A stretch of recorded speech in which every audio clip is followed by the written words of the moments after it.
First of all, good morning, and actually it is a good morning as we see what's playing out behind us.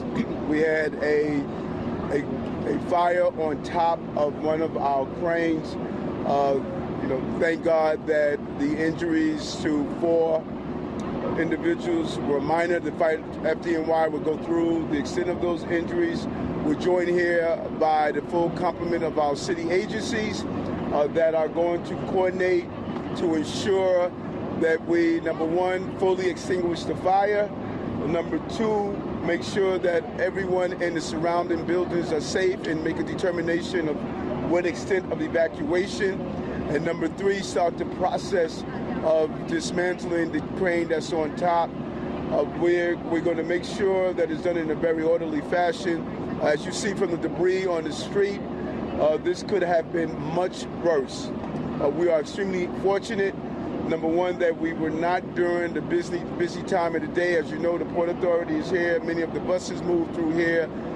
We were extremely fortunate. But we're also fortunate that the men and women of FDNY and our first responders responded in such a manner and properly made the right evaluation of how to look at the fire that we were presented and the crisis we were presented, and coming up with the right effective solution to minimize any additional injuries.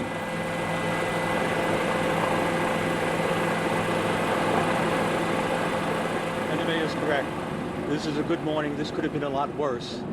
At 7:25 this morning, we got a report of a fire in the engine compartment of the crane. And we're talking about the engine compartment above the roof line, about 45 stories up. As our fire units responded to the scene, we had a collapse.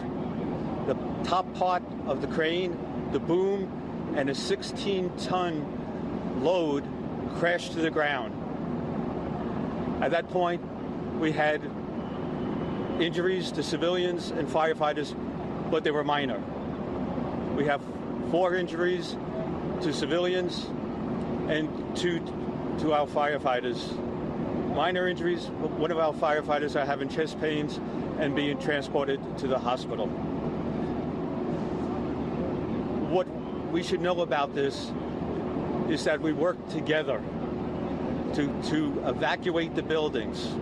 Our firefighters were in the surrounding buildings, evacuated the buildings, and also stretched hose lines to the top floors. At this moment, from our drone pictures, we're able to see that most of the fire has been extinguished, but presently we have a 5th alarm assignment, over 200 firefighters and EMS personnel at the scene.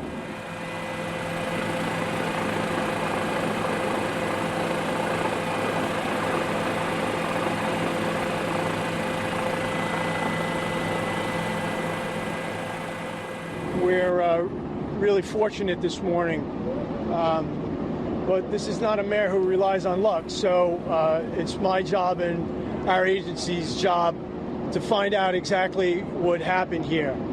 This is quick moving, don't have a lot of answers or all the answers.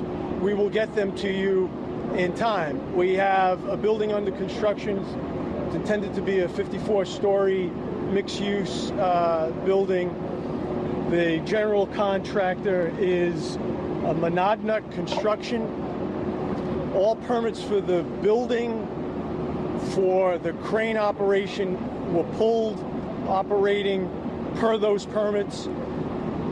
There was a prior unrelated incident early at the site with this contractor. When they were doing excavation, they hit a Con Ed vault, but there are no other instances or incidents at this site. There are lots of people who are part of the crane operation. There's an engineer that writes up the plans. There's essentially a general contractor. There's the user. We will be looking at all of those folks. And what we intend to do, similar to post the Ann Street garage situation, we are putting in place a contract so that we will have an independent assessment as well. So the folks who were involved in the crane operation, the general contractor of the project, we're looking at all, as I'm sure you will be, we're looking at all of their histories to see what those stories are.